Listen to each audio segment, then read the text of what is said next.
C'est comme ça, hein? Il faut nous tout le monde. Ah ouais. Alors, Alioune Tine recadre le Premier ministre, Ousmane Sonko. Ousmane Sonko. Sonko n'est plus leader de l'opposition, mais au sommet d'un État qui demande des solutions. Ah, en tout cas, bien de solution. Les gens est-ce que solution livre ou solution à Boutchoubalo? Parce que la petite solution, mon solution là est où à Boutchoubalo. Ah, je crois que vous avez une solution. Ah, pas de solution. Il y a une solution, mon vieux. Solution libre avec solution musique. Voilà. Et aujourd'hui, nous sommes dans cette situation. La période des constats est dépassée. S'il y a des crimes, quels qu'ils soient, les institutions idoines sont plus légitimes pour les identifier, les documenter, les désigner et les punir. Mais justice amène.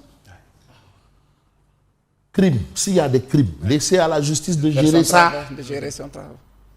Que chacun travaille ce qu'il a à travailler. Tu as fait des promesses. Réalise les promesses. Bon, d'accord. Amno Doufide, Madagascar. Tu connais Madagascar? Oui. Il y a à Madagascar, il y a une personnalité qui avait dit que non, en 2 mois, il allait tout changer. Et la même personnalité est revenue pour dire qui te dit que le Warner changer de 2 ans. C'est la même personne. La même personne. Non, c'est pas 2, c'est pas 3. Madagascar, c'est la même personne. Ça s'est passé à Madagascar. Madagascar. Alors, il faut aujourd'hui dépasser la phase de la communication politique et gouverner le pays. Franchement. Il est l'heure. It's high time. I chamber. Hein? Mais non, Amoul Delo avance. Ousseynou Moué Hassan, Hassan Moué Ousseynou. Amoul Delo avance. Amoul Laïde. Amoul Khoulo, Amoul Khoutou. Amoul Kass, Amoul Tuya. Amoul Nyaktou. Ousseynou Moué Hassan, Hassan Moué Ousseynou. Tête dong. Wow. Alors, on reste avec tribune, éducation. Mais face aux menaces et ponctions, les syndicats d'enseignants intensifient le combat et annoncent une plainte contre le gouvernement. Eh ouais, gouvernement. Ça commence à être chaud. Un large front mis en place, une marche nationale annoncée à Saint-Louis. Le G7 dit avoir constaté que le dialogue semble aujourd'hui être délaissé au profit de la confrontation. Madame, dialoguer. Rero Aboul. Mais finalement, l'homme. Ce n'est plus le G7 seulement, c'est. Tous les autres sont venus. Et on leur impose le lamb. Par force dans les mâts. Alors, Sonko et son gouvernement tenus pour responsables. Et vous avez également les 4 cimentiers répondent à la communication de Ousmane Sonko. Le Premier ministre, il est venu, il a dit, situation en Guinée, on a fait ça, on a géré ceci, on a géré cela.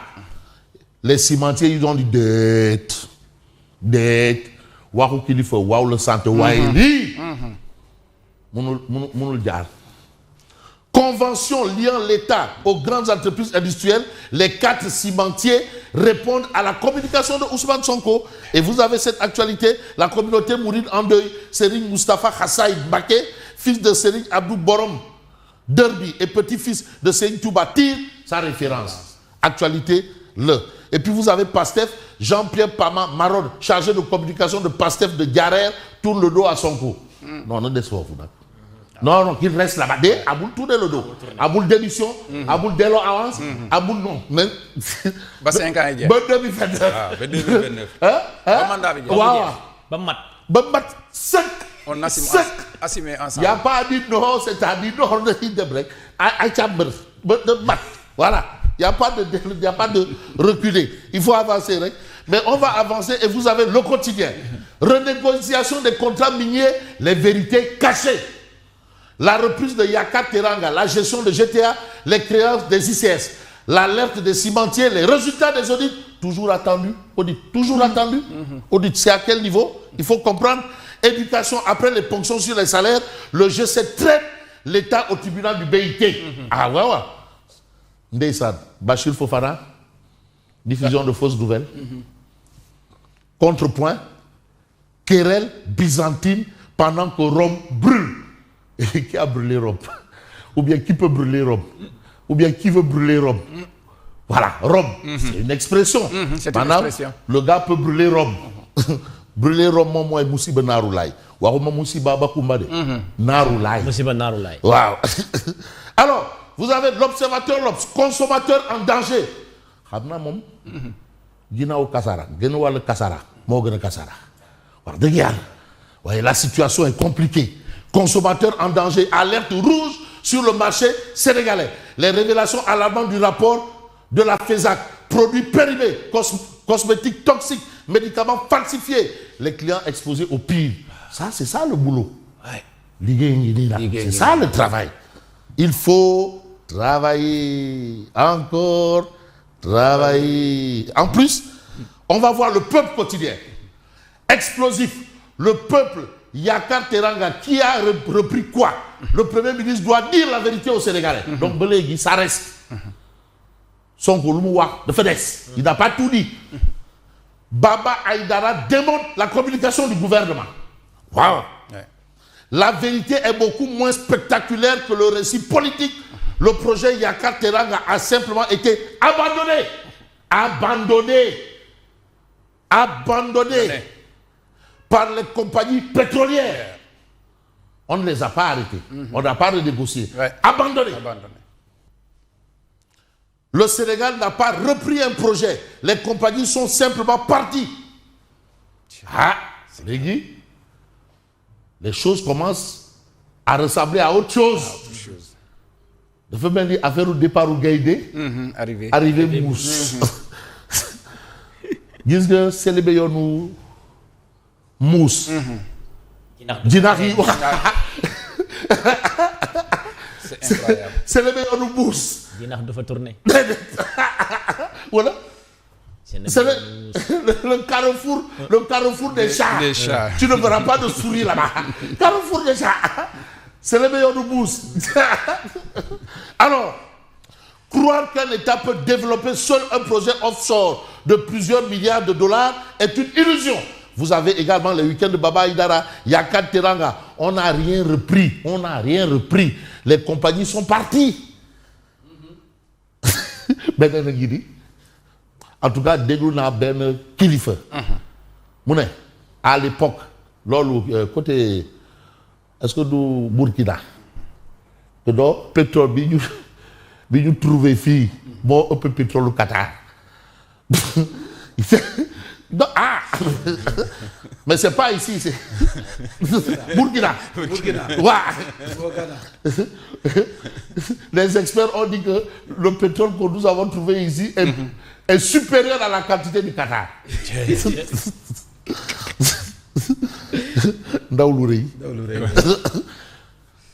Prière et soutien pour Farba Ngom. Les Ngom a fait un djihad.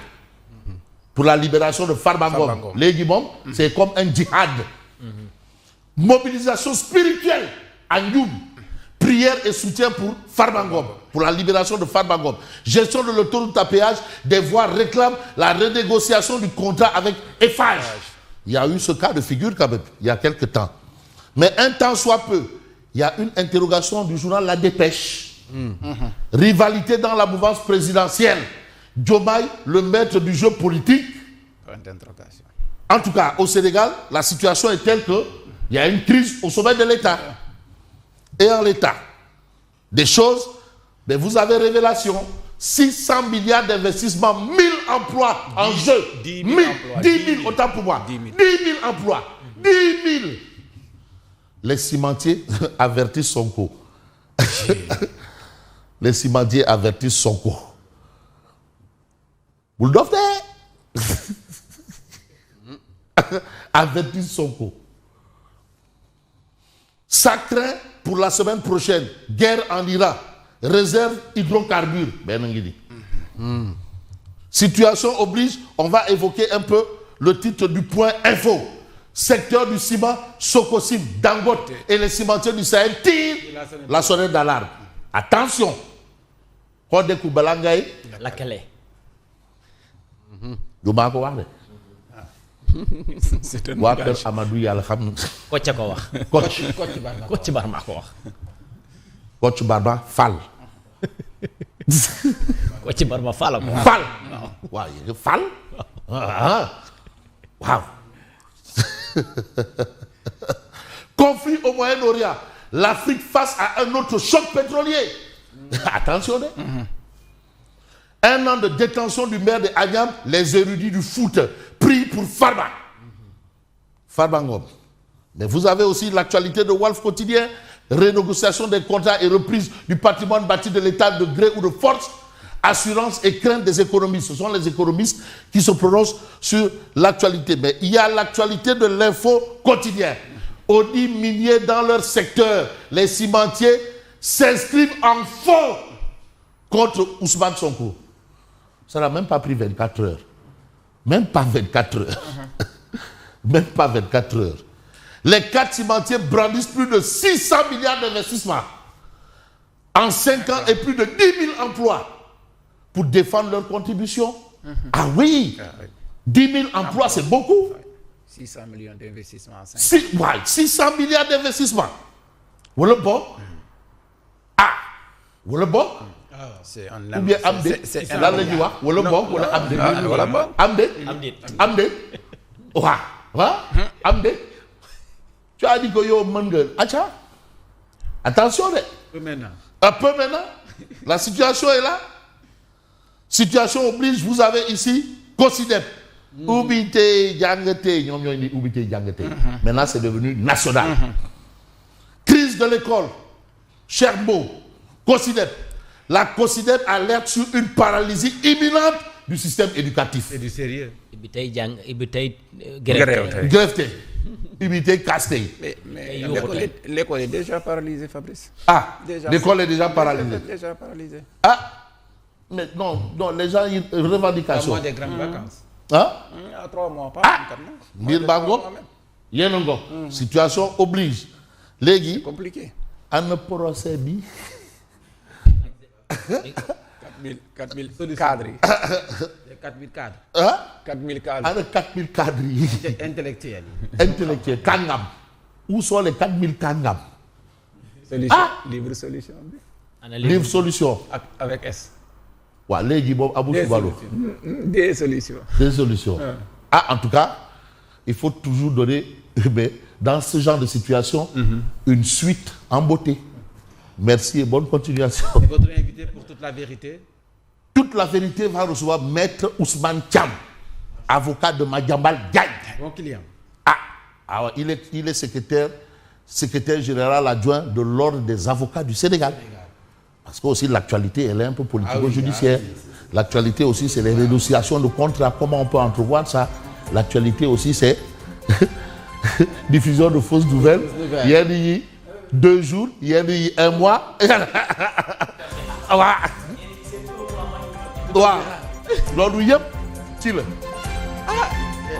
Merci à vous.